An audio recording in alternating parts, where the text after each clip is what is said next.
देखो बच्चों कठिन सवाल आसान जवाब। क्योंकि गणित हुआ आसान रे बच्चों, गणित हुआ आसान।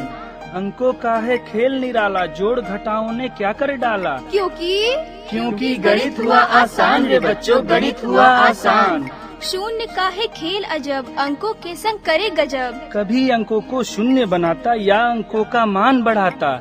क्योंकि गणित हुआ आसान रे बच्चों, गणित हुआ आसान। क्योंकि गणित हुआ आसान रे बच्चों, गणित हुआ आसान। क्योंकि गणित हुआ आसान रे बच्चों, गणित हुआ आसान। अलवर की आवाज 90.8 FM पर गणित हुआ आसान के एक और अंक के साथ आपके साथ है आपका दोस्त बसंत। आदिकाल में जब कभी मनुष्य ने होश संभाला होगा और आंखें खोली होंगी तो अनेकों सवाल उसके जहन में आए होंगे। खुद से प्रश्न करता मानव अपने अस्तित्व की लड़ाई लड़ रहा था। कोई वस्तु क्यों है, कब आई, कैसे आई और कहां से आई जैसे सवालों के साथ साथ ये भी जानना चाहता था कि कोई वस्तु कहां है, कितनी है, कैसी है। और मन के इसी मंथन से शुरू हुई जोड़ घटा की कहानी। प्रकृति के साथ सामंजस्य जोड़ने के लिए उसने जोड़ घटा के इसी बुनियादी सवाल को रफ्तार दी और जिससे आगे चलकर धरातल तैयार हुआ गणित का, यानी कि आधुनिक मैथमेटिक्स का। गणित को हम सभी विषयों के मूल ज्ञान और आधार स्तंभ के रूप में जोड़कर देख सकते हैं। विभिन्न लिपि और भाषाओं के व्याकरण में कहीं न कहीं गणित छुपा हुआ है। वहीं दूसरी ओर जिस विज्ञान और तकनीक की हम बात करते हैं उसका आधुनिक मूल स्वरूप भी गणित की ही जोड़ घटा और फार्मूला रूपी सीढ़ियों पर चढ़कर अपने वर्तमान स्वरूप में आया। तो आज के अंक में आज हम जानेंगे रेशनल नंबर यानी कि परिमेय संख्याओं के बारे में। इस बारे में आपको जानकारी दे रहे हैं IIT अलवर के असिस्टेंट प्रोफेसर धीरेन्द्र सिंह और साथ में हैं कम्युनिटी स्टूडेंट्स। तो चलिए जानते हैं परिमेय संख्याओं के इस तीसरे अंक में। नमस्कार, मैं Dhirendra Singh, associate professor IIT Alwar Rajasthan. आज हम लोग गणित के रेशनल नंबर के एक महत्वपूर्ण प्रॉपर्टी वितरण नियम डिस्ट्रीब्यूटिव लॉ के बारे में डिस्कस करेंगे। साथ साथ हम लोग सीखेंगे कि किस प्रकार से, किस टाइप से हम अपने नंबर्स को, अपने नेचुरल नंबर्स को, अपने होल नंबर को यानी कि पूर्णांकों को और पूर्ण संख्याओं यानी कि पूर्ण संख्या इंटीजर्स को, रेशनल नंबर परिमेय संख्याओं को किस प्रकार से संख्या रेखा के ऊपर निरूपित करते हैं, रिप्रेजेंट करते हैं और साथ साथ उनकी क्या उपयोगिता है और किस माध्यम से हम उसको रिप्रेजेंट करते हैं और उसका क्या उद्देश्य है। आज के एपिसोड में हम लोग ये सीखेंगे कि हम अपने वितरण नियम के, जो कि हमारी दो गुणों पर, मान लीजिए एक गुण है अपना मल्टीप्लिकेशन यानी कि गुणन और दूसरा गुण है अपना योग, योज्य यानी कि एडिशन, और दूसरा साथ साथ वितरण नियम distributive law of multiplication on the other property that is subtractions या व्यकलन, उसके ऊपर कैसे लागू होता है और किस टाइप से यह इंगित करता है, किस टाइप से यह इन चीजों को फॉलो करता है। आज इस विषय और उसकी गूढ़ गहराइयों के बारे में हम आज डिस्कस करेंगे। हमारे साथ हैं मैं आनंद, मैं सुमित तिवारी। ओके, सुमित और आनंद जी, आज हम लोग जो है वितरण नियम डिस्ट्रीब्यूटिव लॉ पर इस एपिसोड में कुछ बातें डिस्कस करने जा रहे हैं। तो सबसे पहला मेरा प्रश्न यह है कि क्या आप लोग इस प्रॉपर्टी के बारे में, इस गुण के बारे में, जो कि बहुत ही महत्वपूर्ण है और इसका जो है हमारी लाइफ में भी बहुत ही महत्वपूर्ण प्रयोग है, लाभ है और इसको हम लोग कई क्षेत्र में और कई विषयों में बार बार डिस्कस करते हैं, बार बार चिंतन करते हैं, बार बार यूज करते हैं, अप्लाई करते हैं। तो यह नियम जो कि वितरण नियम डिस्ट्रीब्यूटिव लॉ है, उसके विषय में आप क्या जानते हैं? जरा संक्षिप्त में बताइए कि आप डिस्ट्रीब्यूटिव लॉ वितरण नियम जो कि बहुत सारी संख्याओं पर और कम से कम दो गुणों पर, वो कौन कौन से गुण हैं जिन पर यह लागू होता है और कौन कौन सी प्रॉपर्टी है, कौन कौन से ऑपरेशन है मैथमेटिक्स के, अपने गणित के, जिन पर यह लागू नहीं होता है, आज हम इस विषय में बहुत गहराई से आज वार्तालाप करेंगे, बातें करेंगे। तो अभी आप थोड़ा संक्षिप्त में बताइए सुमित जी कि आप डिस्ट्रीब्यूटिव लॉ यानी कि वितरण नियम, इसके बारे में क्या जानते हैं? सर, वितरण नियम जैसा कि नाम से लग रहा है कि कुछ चीज डिवाइड होता है सर, हाँ, भाग। जैसे कि नाम से हो रहा है कि भाग नहीं वितरित, मतलब वितरण मतलब जैसे आप देखिए कहते हैं कि प्रसाद वितरित कर दीजिए, है ना। सबसे छोटा एग्जाम्पल हम लेते हैं, जी सर। यदि हम लोग मंदिर जाते हैं या फिर किसी समारोह में जाते हैं या फिर किसी दावत में जाते हैं, कह दिया जाए कि जो प्रसाद है, जो भोजन है, मान लीजिए भोजन ही दोपहर का भोजन है, अपराह्न का ब्रेकफास्ट है, उसको जो है आप लोग वितरित करने के लिए कह दिया जाए, तो ये नियम भी जो इसका वितरण है, जो मतलब बांटना है एक तरीके से, न कि एक भाग में, दो भाग में, चार भाग में, मतलब एक ऐसे सिस्टम में कि एटलीस्ट मिनिमम क्वांटिटी जो भी आप चाहें। जैसे कि आप देखिए आलू पूरी की बात करें तो एक पैकेट बनाते हैं, आप रेलवे में भी आप जाते रहते होंगे, जी सर। तो रेल में डब्बे में देखिए आप जब सफर करते हैं तो आपसे जो है इंक्वायरी की जाती है, जो है भोजन के लिए बोलिए, खाने के लिए बोलिए, बार बार चिल्ला करके, या फिर वैसे बोला जाता है कि खाने के लिए बोलिए, दोपहर के खाने के लिए बोलिए। तो आप लोग इंक्वायरी करते हैं कि भाई उस डब्बे में जो वितरित किया जा रहा है, डिस्ट्रीब्यूट किया जा रहा है, तो उसमें क्या क्या आइटम है। तो आप पाएंगे कि वो that quantity is fix for that type of, जो जितने भी पैकेट है, जितने भी कमोडिटी है उसमें, जैसे कि आप 5 पूरी या चपाती जो भी है और सब्जी, 2 सब्जी जो भी है ना, तो उसमें फिक्स है और वो सभी के लिए फिक्स है, यानी कि वो एक स्पेशल टाइप की क्वांटिटी है। उसको मैथमेटिक्स से हम कैसे यूज करेंगे या उस पर हम मैथमेटिक्स कैसे लगाएंगे, ये हम अभी डिस्कस करेंगे, ठीक है। अभी हम लोग इसके बारे में और विस्तृत बातें करेंगे, लेकिन ये एग्जांपल है। जैसे ट्रेन में हम लोग क्या करते हैं, हम लोग कहते हैं भैया पैकेट दे दीजिए खाने का, अब दूसरा भी आदमी कहता है मुझे भी दे दीजिए, तीसरा कहता है मुझे भी दे दीजिए। अब सपोज कीजिए आपके पैकेट में 4 चपाती आ जाए और मेरे पैकेट में 5 चपाती आ जाए, तो यह नियम फेल हो जाएगा। जी सर, वितरण नियम फेल हो जाएगा, क्योंकि जो क्वांटिटी है वो फिक्स है। और किस रूल से है ये रूल देखिए, कितना रुपीज, मान लीजिए 20 रुपीज है, तो आपसे भी 20 रुपीज लेगा, मेरे से भी 20 रुपीज लेगा, यानी कि जितने भी कैंडिडेट हैं रेल के अंदर, रेल के डब्बे के अंदर, सबसे 20 रुपीज लेगा in general cost. But in the AC cost यही कॉस्ट बढ़ करके 200, 250, 350, 550 तक पहुंच जाती है। आप इस चीज को जानते ही हैं। जी सर। या फिर हम मान लें कि ट्रेन के अंदर तो 150 या 250 है, लेकिन किसी रेस्टोरेंट के अंदर जाते हैं तो हम लोगों ने जो ऑर्डर दिया और ऑर्डर में देखे तो बहुत सारी चीजें हैं जिनका रेट आपको पहले लगाया जाता है फिक्स है, यानी कि वो उस रेट में ही आपको मिलेगी। जी सर। तो आप जितने भी आप ऑर्डर देंगे उतनी ही मात्रा, जैसे आप कहते हैं कि भाई आपको एक मिक्स थाली मिल जा रही है, तो उसमें जो जो आइटम है वो सब कुछ आपके पास लिखे होते हैं। तो आपको जब वो थाली का आप ऑर्डर देंगे तो चाहे आप 1 दें, चाहे 2 दें, चाहे 4 दें, चाहे 10 लोग दें, वही थाली सब ऑर्डर एक सबने की, तो सभी के पास वही क्वांटिटी, उतनी ही चपाती, उतनी ही वेजिटेबल, सब्जी, रायता या जो भी क्वांटिटी है वो सबके पास चली जाती है और उतनी ही मात्रा में, ठीक है। और उतना ही आप पेमेंट देते हैं जो सब लोग देते हैं। तो इससे क्या है कि ये वितरण का एक अच्छा उदाहरण है और इससे एक अच्छा मतलब एप्लीकेशन मिला वितरित करने के लिए। अदरवाइज हम यदि हमें इस नियम का पता नहीं होता तो हम किसी को कुछ भी देते और वो हमें कुछ भी रिटर्न करता तो विवाद उत्पन्न हो जाते, और विवाद से जो नुकसान होता है वो दोनों तरफ से होता है।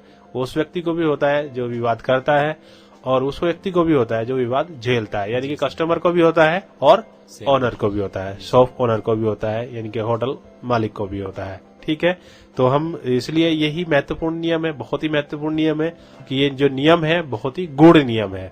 तो आनंद जी आप बताइए जी सर कि आप वितरण नियम डिस्ट्रीब्यूटिव लॉ के बारे में क्या जानते हैं। जहाँ की सुमित जी ने कहा कि वितरण नाम से ही हमें पता चलता है कि वितरण मतलब किसी चीज को बांटना, राइट। जैसे कि अगर मान लीजिए सर हम अपने घर में एक भाई और एक बहन है, तो अगर हमारे पापा अगर कुछ खाने का सामान लाते हैं जी, मान लीजिए कि वो 4 रसगुल्ला लेकर आए जी जी, तो वो सर हमें 2 हमें देंगे और 2 मेरी बहन को देंगे, ठीक है, समान मात्रा में देंगे ताकि हम दोनों आपस में झगड़े नहीं जी जी। तो इसे सर हम एक वितरण कहेंगे कि इसे उन्होंने हाँ। कि उन्होंने उसे समान मात्रा में दोनों को दे दिया, जी जी जी वितरण किया उसका। जी जी समान मात्रा में वितरण किया जी सर। उस क्वांटिटी का। जी सर। ठीक है, आइए अब हम लोग इस प्रॉपर्टी को, इस गुण को अपने नंबर्स पर लागू करके देखते हैं। जी सर। जैसे कि मान लीजिए हमारे पास एक संख्या है, लेकिन यहाँ देखिए मैथमेटिक्स में और डेली लाइफ में वितरण का थोड़ा सा हट करके थोड़ा सा जो रूप चेंज है, क्योंकि जो आपने बताया कि 4 रसगुल्ले लाए तो उन्होंने 2-2 पार्ट में डिवाइड कर दिए, यानी कि 2 आपको दे दिए, 2 आपकी बहन को दे दिए, ठीक है ना। लेकिन यहाँ हम लोग जो है कुछ नंबर के ऊपर डिवाइड करते हैं, जैसे कि आपने कहा आपकी बहन और आप, जी सर। ठीक है। जी। यहाँ मेरे मैथमेटिक्स में यहाँ जो वितरण नियम के लिए आप एक क्वांटिटी है आपकी बहन और एक क्वांटिटी है आप। मान लीजिए मैं आपकी बहन को ए क्वांटिटी मानता हूँ और आपको मैं बी क्वांटिटी मानता हूँ। जी सर। और जो रसगुल्ले हैं, ठीक है, ये वो पर्टिकुलर क्वांटिटी है जो आपके फादर लेके आते हैं, लेकिन लेके आने के बाद अपने दिमाग से प्रोग्राम सेट करते हैं। जैसे कि 4 लेके आए, जी सर। ठीक है, लेकिन उन्हें आपको कितना कितना देना है? 2-2 देना है। 2-2 देना है। 2-2 देना है आपको, 2-2 देना है, ठीक है। लेकिन इस नियम को अब हम मैथमेटिक्स में कैसे यूज करें? क्योंकि यदि वो 4 लेके आए और हम अपना मैथमेटिक्स का आपका डायरेक्ट एप्लीकेशन लगाएं तो हम लोगों को थोड़ी सी प्रॉब्लम हो जाएगी, क्योंकि ये नियम ऐसा कहता है कि यदि आपके पास 2 क्वांटिटी है, यदि आपके पास 2 संख्याएं हैं, वो किसी भी टाइप की है, सम है चाहे विषम है चाहे किसी भी टाइप की संख्या है, और उस संख्या में मान लीजिए हम इसको छोटे से रूप में लिखें, एक संख्या b है और दूसरी संख्या c है, और तीसरी संख्या a है, जी सर। ठीक है। मतलब संख्या हमने मान लिया कोई नंबर है, ऐसा नंबर है जो उसमें है, तो हम लोग क्या है, इस संख्या को a को b और c, यानी कि 2 डिफरेंट टाइप के नंबर्स में डिफरेंट टाइप की क्वांटिटी पर हम लोग डिस्ट्रीब्यूट करना चाह रहे हैं। तो डिस्ट्रीब्यूट के लिए देखिए, यदि हम डिस्ट्रीब्यूट करते हैं, जैसे सपोज कीजिए यदि हम किसी क्वांटिटी को 2 बार डिस्ट्रीब्यूट करें, 2 बार का मतलब है जैसे 1 बार दिया फिर 2 बार दिया, जैसे 1 बार आपको 2 रसगुल्ला दिया, दूसरी बार कितना दिया? 2 रसगुल्ला दिया, तो आपके पास कितना आया? 4 रसगुल्ला आया। तो इसी प्रकार ये संख्या जो है 2 संख्या है, यानी कि सारे का पैटर्न सेम है। तो ये कहता है कि यदि हम इन संख्याओं को सही मात्रा में गुणित करें, मान ली 2 गुणा करें, लेकिन संख्याओं में देखिए हमने पहले बताया कि जो वितरण नियम है, यह है नियम 2 विशेष प्रकार के ऑपरेशंस, यानी कि मैथमेटिकली हम कह देते 2 विशेष प्रकार के नियमों पर लागू होता है, यानी कि इसमें 2 नियम एक साथ चलते हैं।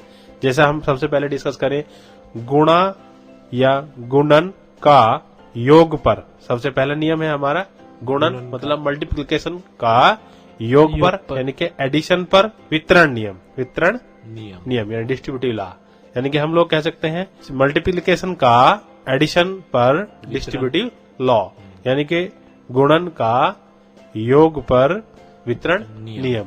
यानी कि पहले हमने कहा गुणन का को क्या बोलते हैं? यदि हम का लिखे कहीं तो 2 का 10% यदि हम बात करें या 20% का मतलब होता है गुणा, ठीक है ना। तो हमने कहा गुणन का मतलब गुणा हो गया, है ना। का मतलब गुणा, गुणा, तो गुणा का योग पर, यानी कि अब योग भी होना चाहिए जी। तो योग कैसा होता है? कम से कम कितने नंबर लिए जाते हैं योग के लिए? 2 कम से कम 2 जी सर। इससे ज्यादा आप ले सकते हैं, लेकिन हम अभी बहुत छोटी क्लासेस में बहुत छोटे वे में हम डिस्कस करते हैं। तो गुणन का गुणा का मतलब गुणन होना चाहिए, और योग पर यानी कि जोड़ने पर, योग पर यानी कि एडिशन पर, यानी कि एडिशन भी होना चाहिए। तो एडिशन किसका होता है? नंबर्स का होता है। तो इसलिए हमारे पास 2 नंबर है, हमने नंबर ए और बी ले लिया और सी ले लिया, तो योग किया है 2 नंबर का जिसमें बी और सी है, और गुणन के लिए लिया हमने तीसरा नंबर ए लिया है, यानी कि ए का बी और सी के योग पर, एडिशन पर वितरण नियम डिस्ट्रीब्यूटिव लॉ। तो हम लोग क्या करेंगे? का मतलब क्या होता है? गुना, और योग पर लिया है हमने, तो जो गुणा का है मतलब गुणा करेंगे, उसको उतना गुणा करेंगे। जैसे हमने ए गुणा लिया है, किसको? बी प्लस सी के योग को, बी प्लस सी के योग को हमने ए गुणा लिया है। ए भी एक नंबर है, मान लीजिए 4 गुना, 5 गुना, 6 गुना, 10 गुना जी सर, हमने ले लिया। तो ये नियम कहता है, ये नियम प्रोसेस करता है, पास करता है कि आपका जो एक नंबर है ए, ये भी ए गुणा होगा, जितने भी गुणा हम करेंगे उतने ही गुणा होगा, प्लस जमा जो दूसरा नंबर है वो भी उतना ही गुना होगा। जी सर। जो दूसरा नंबर है यानी कि सी, वो भी a गुना होगा। ठीक है जी। यदि हम इसको दोनों तरफ से देखें, दोनों तरफ से कैसे देखें कि या तो पहले आप जोड़ लो और फिर उसका गुणा करो, जी सर। या फिर उन संख्याओं का गुणा करके जोड़ लो, जी सर। तो भी वही संख्या जो है नंबर आना चाहिए।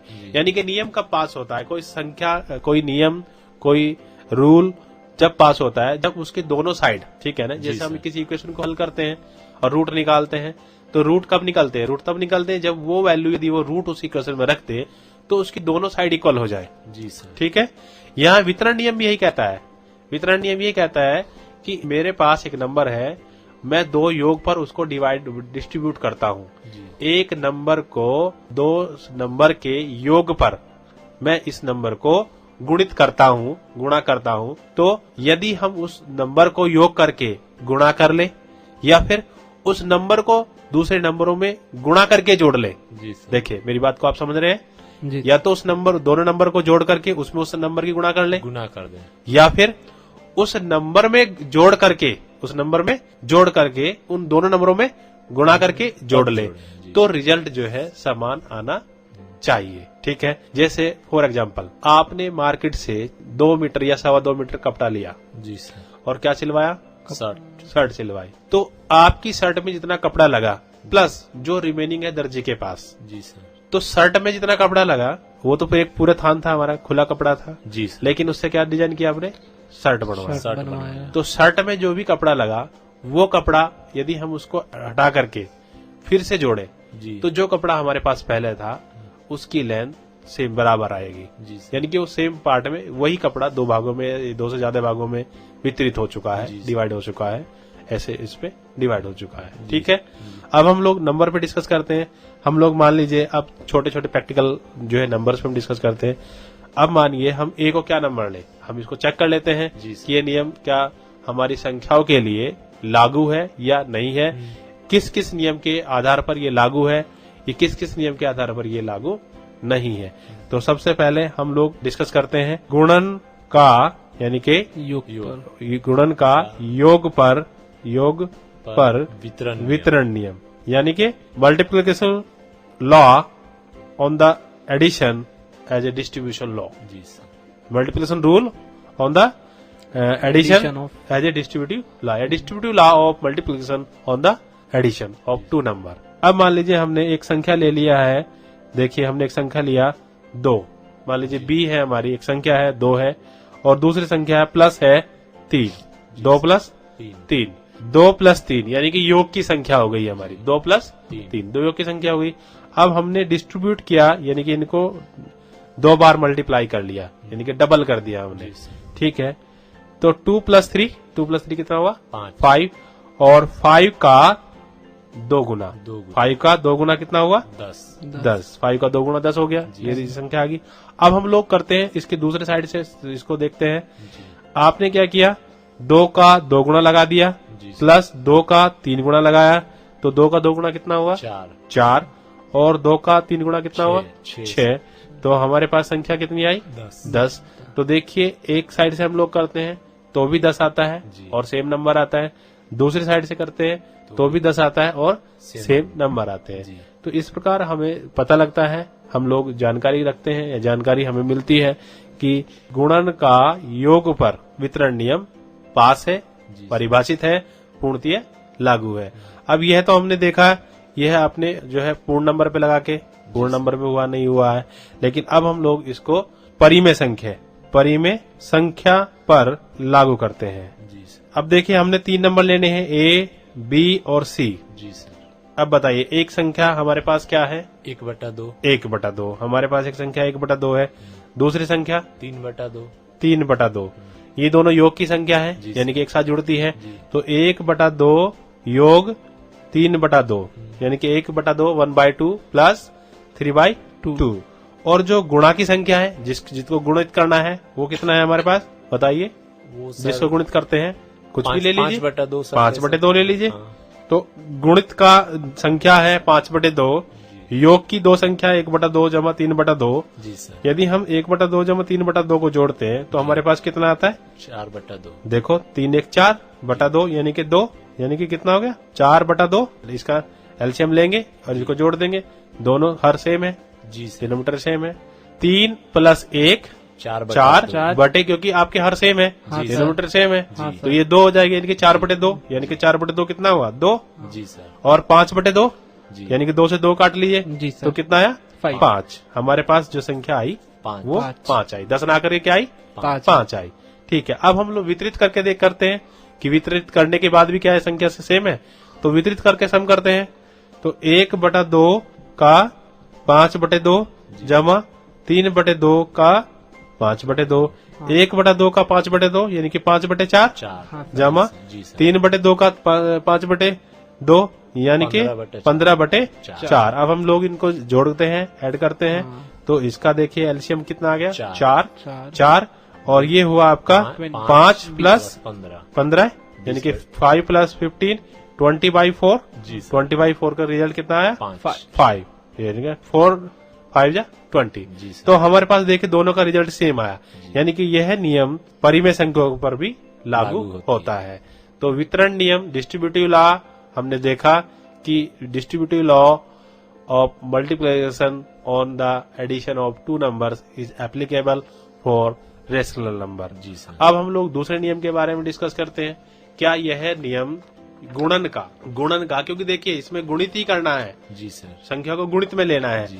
तो गुणन का वितरण नियम ऋणात्मक यानी कि व्याकलन सब्सट्रैक्शन पर भी लागू होता है या नहीं होता है।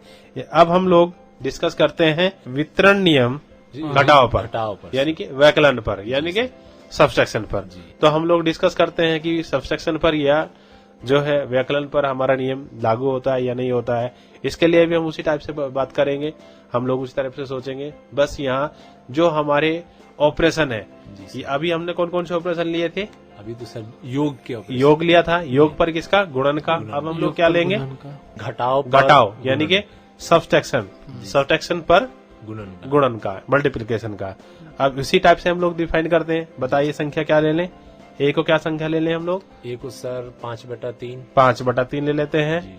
और बी को क्या ले लें हम लोग? बी को सर 4/3 4/3 जी। और सी को क्या ले लें हम लोग? सी को अगर सर हम ले लेते हैं 3/2 3/2। हाँ ठीक है, 3/2 हम ले लेते हैं। अब हम लोग इसको अप्लाई करते हैं, तो हमारे पास देखिए क्या आ जाएगा, ए का बी माइनस सी पर जी सर वितरण नियम ये हो जाएगा ए का बी माइनस ए का बी यानी कि ए का गुणा बी जी सर। ए का बी गुणा यानी कि बी का ए गुणा घटाओ व्यकलन सब्सट्रैक्शन सी का ए गुणा सी का ए गुणा। अब हम लोग देखते हैं, तो हम लोग दो साइड बना लेते हैं इसकी। जी सर। एक आपकी क्या हो जाएगी LHS जी है ना, एक आपकी RHS।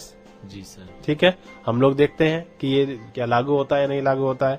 ए का वैल्यू हमने क्या लिया है? 5/3 लिया है, 5/3 लिया है ना, 5/3 लिया है। और बी को क्या लिया है हमने? 4/3 4/3 माइनस सी को कितने लिया है? 3/2। तो बताइए एलसीएम ले लेते हैं इसका।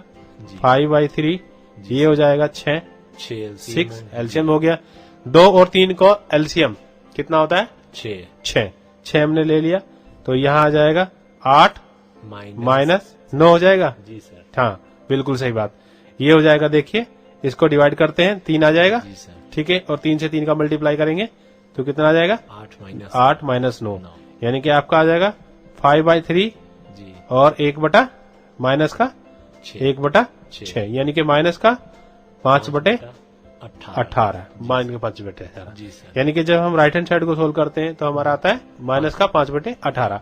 अब हम दूसरी साइड को सोल्व करते हैं, देखते हैं इससे कि यही वैल्यू आती है नहीं आती है। तो हमने ए का बी पर यानी कि ए गुणा बी कितना हो गया आपका? 5/3 गुणा 4/3 तो ये आ गया आपका 20/9। ठीक है, तो ये आया 20/9। और दूसरा हमने लिया ए डॉट सी यानी कि ए और सी का मल्टीप्लिकेशन गुणा ए का सी गुणा, ठीक है ना, या सी का ए गुणा। ए कितना हमारा? 5/3 और सी कितना हमारा? 3/2। अब देखिए हमारा कितना आया? एलसीएम कितना आया? 6 इनको हमने क्या किया मल्टीप्लाई, तो 15/6। अब इन दोनों को घटाएंगे यानी कि ए बी माइनस ए सी यानी कि 20/9 माइनस घटाओ 15 है ना व्याकलन। जी सर। 15/6 सब्सट्रैक्शन करेंगे, इनका एलसीएम कितना आ जाएगा बताइए, एलसीएम कितना आएगा? किसका सर? 9 का और 6 का। 9 का और 6 का। हाँ 9 का और 6 का से एलसीएम हो जाएगा 18। 18 आ जाएगा। ठीक है जी सर। 18 आ जाएगा। तो यहाँ आ जाएगा, देखिए कितना आएगा 40 40 हो गया। माइनस यहाँ कितना हो जाएगा 45 हो जाएगा। यहाँ पर हो जाएगा 45 क्योंकि 6 से डिवाइड करेंगे तो कितना आएगा, 18 को 6 से डिवाइड करेंगे तो कितना आएगा 3 आएगा। 15 3 45 यानी कि उसको 15 तो कितना है माइनस का 5/18। इससे यह प्रमाणित होता है कि व्याकलन पर भी योग का वितरण नियम लागू होता है।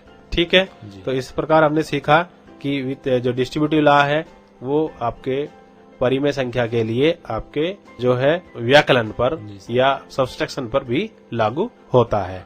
अब हम लोग अगले अभ्यास पे चलते हैं और उसमें हम लोग डिस्कस करते हैं।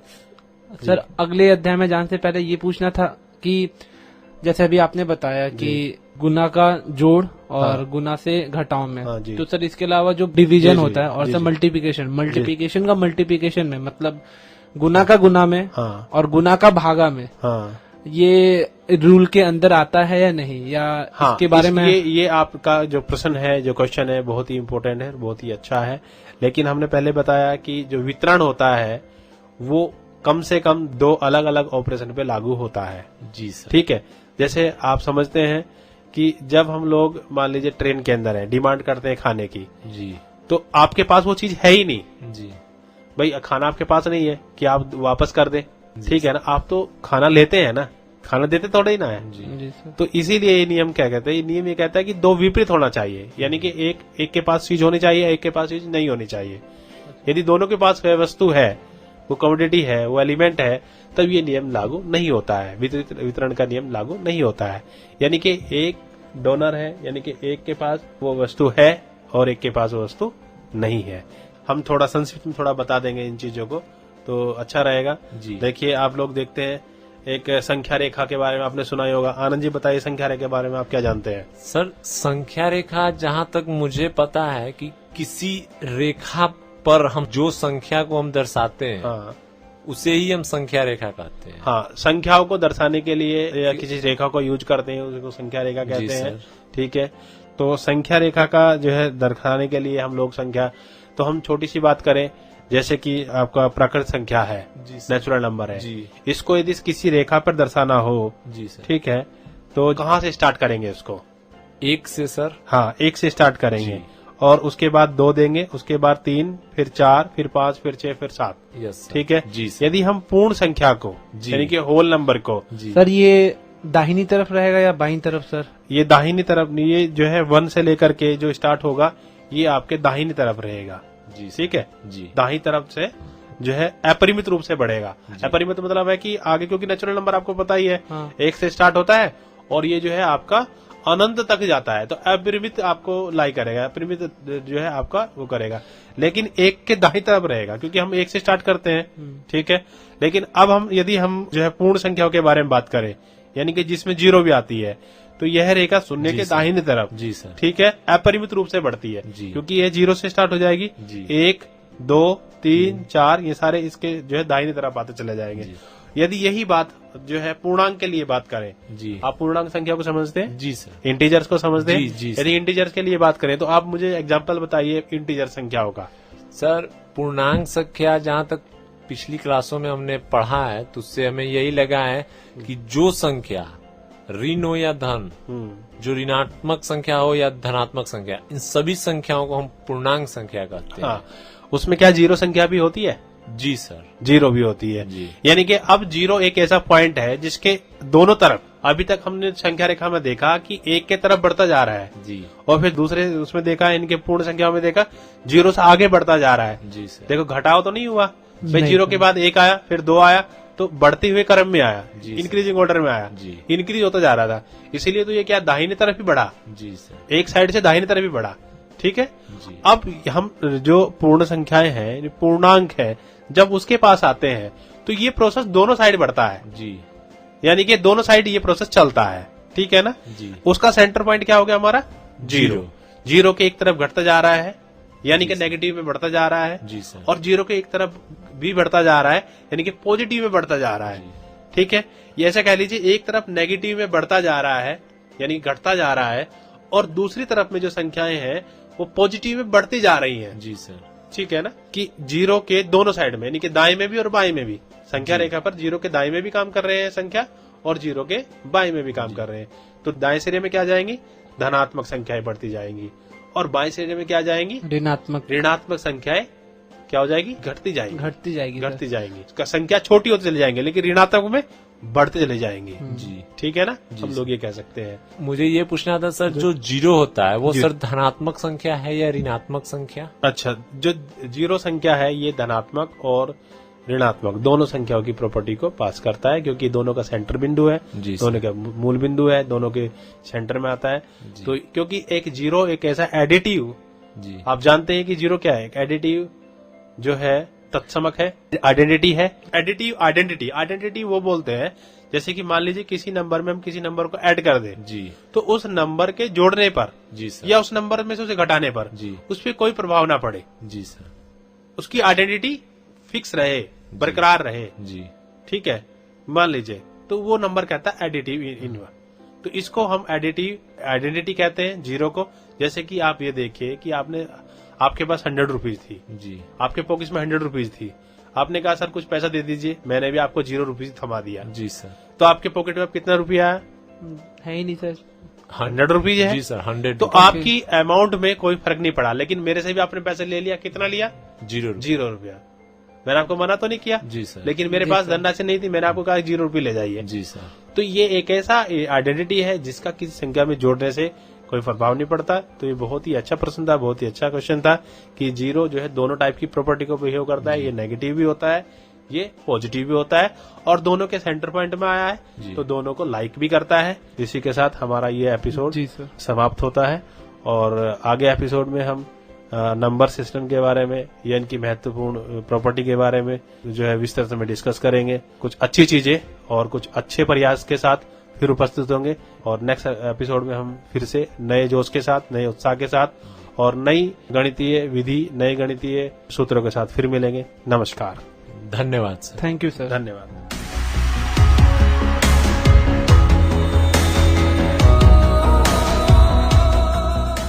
तो अब तो आप जान ही गए होंगे कि परिमेय संख्याओं को किस तरह से जोड़ घटा भाग किया जाता है, और इस बारे में आपको जानकारी दे रहे थे IIT अलवर के असिस्टेंट प्रोफेसर धीरेन्द्र सिंह, और साथ में थे कम्युनिटी स्टूडेंट्स।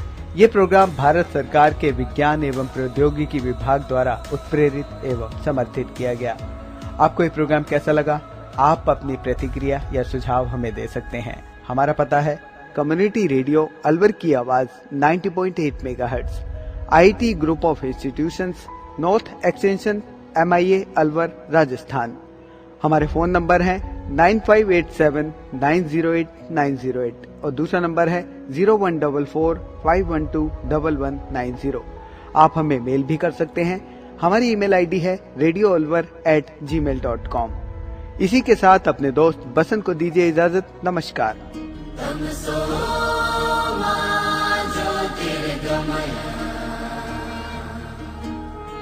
तमसो